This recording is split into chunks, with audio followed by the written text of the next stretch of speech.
O aparelho ortodôntico trata o bruxismo? Bem, todas as evidências mais atuais mostram que o bruxismo do sono, que é esse hábito de apertar, ranger, bater ou encostar os dentes enquanto dormimos, tem origem a nível do sistema nervoso central.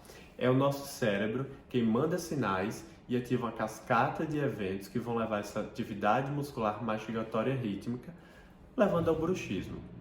Já o aparelho ortodôntico, ele tem indicação para melhorar a posição dentária, melhorar a função mastigatória e também melhorar a estética do sorriso. Portanto, ele não é indicado no tratamento do bruxismo do sono, ele não vai ter nenhum efeito positivo.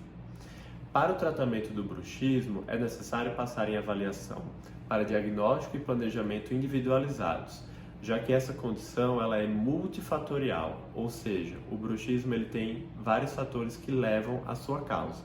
E para o seu tratamento, todos esses fatores devem ser diagnosticados e tratados.